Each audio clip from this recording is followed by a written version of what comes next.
الله الرحمن الرحيم.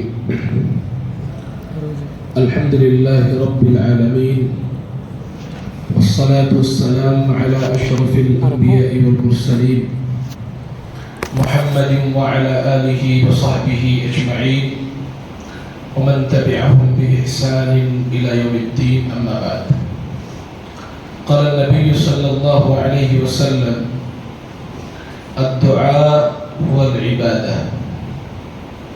اللهم انفعني بما علمتني وعلمني بما ينفعني وزدني علما يا رب العالمين. محترم مسلمان گرامی قدر، اسلامی بھائیوں، دوستوں اور پیارے بچوں،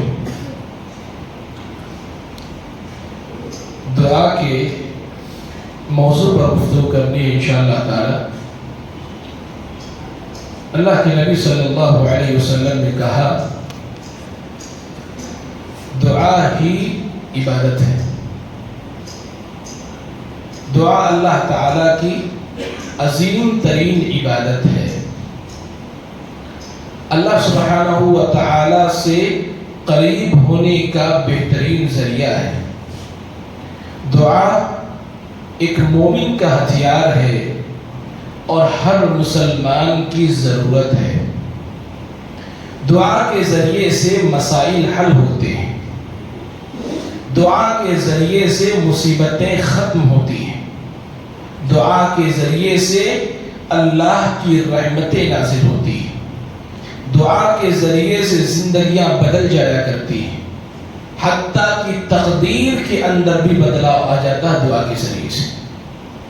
اس لیے دعا کا اہتمام کرنا چاہیے، دعا کا اہتمام کرنا چاہیے، خاص طور پر اس ماہ مبارک کے اندر جہاں جہنم کے دروازے بند کر دیے گئے ہیں، جنت کے دروازوں کو کھول دیا گیا ہے، سارے ماحول تیار کر دیے گئے ہیں، دعا کی قبولیت کے سارے ماحول بنا دیے گئے ہیں۔ اس ماہ مبارک کے اندر ایک مسلمان کو اللہ تعالیٰ سے کثرت سے دعا کرتے رہنا چاہیے۔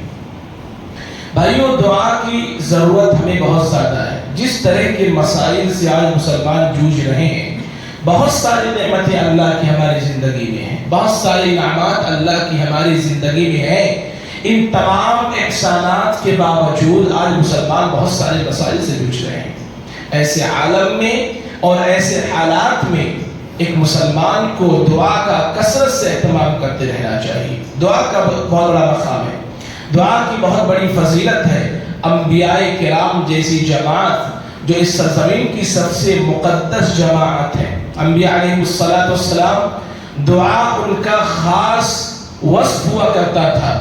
وہ کثرت سے دعاؤں کا اہتمام کیا کرتے تھے۔ آدم علیہ السلام جو سب سے پہلے انسان ہے، ہم سب کے باپ آدم علیہ السلام، اللہ نے جب جنت سے نکال کر کے دنیا میں انہیں پہنچایا اور کہیں سکون نہیں مل رہا تھا، اللہ کو بھی راضی کرنا تھا، تو انہوں نے دعا ہی کو اپنا ذریعہ بنایا۔ اللہ تعالیٰ سے کہا، ربنا ظلمنا انفسنا وَإِن لَّمْ تَغْفِرْ لَنَا وَتَرْحَمْنَا لَنَكُونَنَّ مِنَ الْخَاسِرِينَ۔ اے پاک پروردگار، ہم نے اپنے نفس پر ظلم کیا ہے، اگر تو نے ہمیں معافی نہیں دی تو ہم خسارہ اٹھانے والوں میں سے ہو جائیں گے۔ نوح علیہ السلام ہیں، دوسرے نبی پیغمبر ہیں علیہ السلام۔ جب قوم نے ماننے سے انکار کر دیا اور اب نوح علیہ السلام کو یہ خطرہ ہو چلا کہ اگر یہ لوگ، یہ کفار، یہ مشرکین اس سرزمین پر باقی رہے تو جو تھوڑے بہت مسلمان ہوئے ہیں انہیں بھی یہ گمراہ کر دیں گے، ان کو بھی سیدھے راستے سے ہٹا دیں گے۔ نوح علیہ السلام نے اللہ کو یاد کیا، دعا کیا، فدعا ربہ انی مغلوب فانتصر۔ اللہ تعالیٰ سے دعا کیا کہ پاک پروردگار، میں مغلوب ہو چکا ہوں، میری مدد کر، اس ظالم اور سرکش قوم سے اہل ایمان کو نجات عطا فرما۔ اللہ تعالیٰ نے پوری قوم کو پانی کے ذریعے سے ہلاک و برباد کر دیا۔ بھائی ایک لمبی تفصیل طرف معاملہ ہے، انبیاء کرام کا ایک لمبا سلسلہ ہے جو دعاؤں کا بکثرت اہتمام کیا کرتے تھے۔ یونس علیہ السلام ہیں، مچھلی کے پیٹ میں ہیں، دنیا کا کوئی بھی سورس وہاں تک نہیں پہنچ سکتا ہے، یونس کو کون بچائے گا؟ مچھلی کے پیٹ میں ہے لیکن زندہ ہے کیونکہ اللہ نے زندہ کر رکھا ہے. زندگی اور موت کا مالک کون ہے؟ اللہ سبحانہ و تعالی ہے. یونس علیہ السلام مچھلی کے پیٹ میں ہے، زندہ ہے. کس کو یاد کیا؟ قرآن کریم آپ کی رہنمائی کرتا ہے، لا الہ الا انت سبحانک انی کنت من الظالمین. یونس علیہ السلام نے اللہ سے کہا کہ پاک پروردگار، میں یہ اعتراف کرتا ہوں، میں یقین کرتا ہوں کہ تیرے علاوہ کوئی معبود برحق نہیں ہے، تو ہی سچا معبود ہے. اے اللہ، میں نے اپنے نفس پر ظلم کیا، اللہ مجھے اس تکلیف سے نجات عطا فرما. اللہ تعالیٰ نے نجات عطا فرمائی. غزوہ بدر ہے، اللہ کے نبی صلی اللہ علیہ وسلم اپنے صحابہ کے ساتھ میدان بدر میں تشریف لائے. کتنے لوگ ہیں؟ 313. اس میں بچے بھی ہیں، جوان بھی ہیں اور بزرگ اور بوڑھے بھی ہیں. 313 ہے. ان کے پاس کوئی ہتھیار بھی نہیں ہے اور ان کے سامنے جو لشکر ہے سب کے سب جنگجو، لڑنے والے، جوان، بہادر. جو سامنے جو کفار کی جماعت 1000 کی تعداد ہے، 1000 کی تعداد ہے کفار کی. ان کے پاس لڑنے کے ہتھیار بھی ہیں اور لڑنے والے جوان ہیں، بہادر بھی ہیں اور نوجوان بھی ہیں. کوئی کہہ سکتا ہے، ہم اپنی سوچ اور عقل سے بتائیں، کوئی کہہ سکتا ہے کہ صحابہ ان سے جیت جائیں گے؟ 313 ہے، بچے اور بوڑھے ملا کر کے 313 ہے. لڑنے کو ہتھیار بھی نہیں ہے. سامنے 1000 ہے، جوان ہیں، سب کے سب طاقتور ہیں، قوی ہیں، مرد ہیں سب کے سب، اور ان کے پاس لڑنے کے سارے ہتھیار موجود ہیں. کوئی نہیں کہہ سکتا کہ جیت سکتے. لیکن اللہ کے نبی صلی اللہ علیہ وسلم نے اللہ سے دعا کیا، اللہ سے دعا کیا اور اللہ سے کہا، اے پاک پروردگار، اگر آج یہ چھوٹی سی جماعت ماری گئی، کائنات کے اندر قیامت کی صبح تک تیرا نام لینے والا پھر کوئی پیدا نہیں ہوگا. اللہ تعالیٰ نے دعا قبول فرمائی، دعا قبول فرمائی. صحابی رسول عکاشہ ابن محصن الاسدی رضی اللہ تعالی عنہ کہتے ہیں، اللہ کے نبی صلی اللہ علیہ وسلم کی دعا کی برکت ایسی ہوئی کہ میرے ہاتھ میں جو تلوار تھی کفار کو مارتے مارتے ٹوٹ گئی. میں اللہ کے نبی کے پاس آیا صلی اللہ علیہ وسلم، اللہ کے نبی سے میں نے کہا، اللہ کے پیارے حبیب، تلوار ٹوٹ چکی ہے، نئی تلوار ہو تو دے دیجیے. اللہ کے نبی نے کہا تلوار تو نہیں. عکاشہ ابن محصن الاسدی کہتے ہیں، اللہ کے نبی صلی اللہ علیہ وسلم نے ایک لکڑی کی چھڑی مجھے دے دی، لکڑی کی چھڑی مجھے دے دی. دعا کی برکت ایسی ہوئی کہ جیسے ہی میں نے اس لکڑی کو کفار کے اوپر مارا، وہ لکڑی تلوار بن کر کے ابھر گئی اور کفار کا کام تمام کرنے لگی. یہ دعا کی برکت ہے. دنیا بدل جایا کرتی میرے بھائی. دعا کا بکثرت اہتمام کیجئے، دعا کرتے رہیے، اللہ سے مانگتے رہیے. اور اگر آپ اللہ سے نہیں مانگتے ہو تو اس کا انجام کیا ہوتا ہے؟ ان الذین یستکبرون عن عبادتی سیدخلون جہنم داخلین. اللہ نے کہا کہ جو لوگ مجھ سے نہیں مانگتے ہیں، دعا سے اعراض کرتے ہیں، براہ راست ڈائریکٹ مجھ سے نہیں مانگتے ہیں، مجھ سے دعا نہیں کرتے ہیں، ان قریب یہ لوگ جہنم کے اندر جانے والے ہیں. کتنی بڑی ہستی اللہ سبحانہ و تعالیٰ کی. بادشاہ ہے، بادشاہوں کا بادشاہ، پوری دنیا کا خالق ہے. وہ کیا کہتا ہے؟ بندو مجھ سے مانگو، میں تم کو دینے والا ہوں.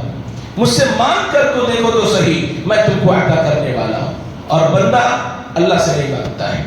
کچھ لوگ اللہ سے مانگتے ہیں اور کچھ لوگ مانگتے ہی نہیں ہیں، اور کچھ لوگ مانگتے ہیں تو وسیلہ پکڑ کر کے اللہ تعالیٰ تک پہنچتے ہیں. سبحان اللہ. اللہ تعالیٰ کو کسی وسیلے کی ضرورت ہے؟ نعوذ باللہ من ذالک. اللہ تعالیٰ کو کسی واسطے کی ضرورت ہے؟ اللہ نے جب تم کو تمہارے ماں کے پیٹ کے اندر رکھا تھا کون سا وسیلہ تھا؟ اللہ براہ راست اس کی پرورش کر رہا تھا. اللہ نے آنکھیں بنائی، کان بنایا، سوچنے سمجھنے کی عقل اللہ نے دی، سب کچھ اللہ نے دیا، پیروں میں چلنے کی طاقت اللہ نے دی، اللہ نے دل بنایا، سب کچھ اللہ نے بنایا ہوا ہے. جب ڈائریکٹ اللہ تعالیٰ ہمارے ساتھ اتنا رحم و کرم کا معاملہ کر رہا ہے تو پھر اللہ سے مانگنے کے لیے کسی واسطے کی ضرورت ہمیں کب سے پڑنے لگی؟ کب سے پڑنے لگی؟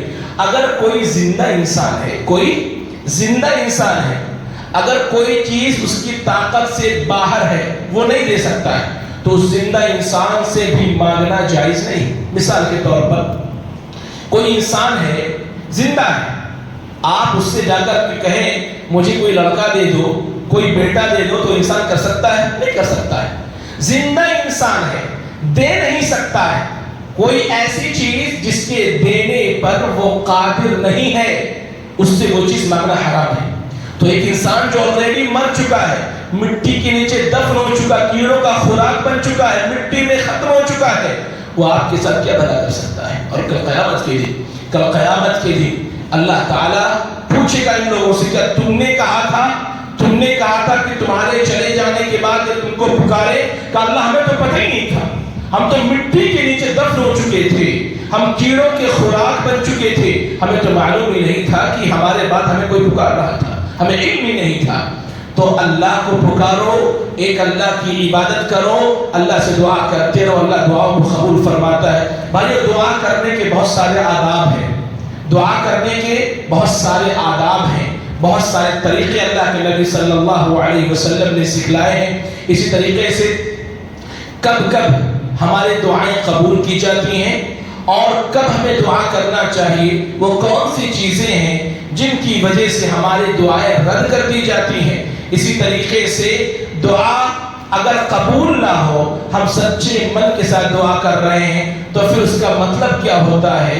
ایک مومن کو کب تک صبر کرتے رہنا چاہیے؟ انشاءاللہ تعالی ان تمام موضوعات پر، ان تمام ٹاپکس پر انشاءاللہ تعالی آئندہ درس میں آپ کے سامنے باتیں رکھی جائیں گی۔ اللہ تعالیٰ سے دعا ہے کہ پاک پروردگار عالم ہمیں دعاؤں کی اہمیت سمجھنے کی توفیق عطا فرمائے، اللہ تعالیٰ دعا کی فضیلت سمجھنے کی توفیق عطا فرمائے، اللہ تعالیٰ کثرت سے ہمیں دعا کرنے کی توفیق عطا فرمائے، ایک اللہ کی عبادت کرنے، ایک اللہ سے ڈائریکٹ مانگنے کی اللہ میں توفیق عطا فرمائے، شرکیات سے، بدعت و خرافات سے اللہ تعالیٰ ہماری حفاظت فرمائے، جب تک دنیا میں رکھے کتاب و سنت پر باقی رکھ، جب ہمارا خاتمہ خاتمات بالخیر پر ہو۔ صلی اللہ علی خیر خلق محمد وعلی آلہ وصحبہ اجمعین برحمتک یا ارحم الراحمین۔ السلام علیکم ورحمۃ اللہ وبرکاتہ۔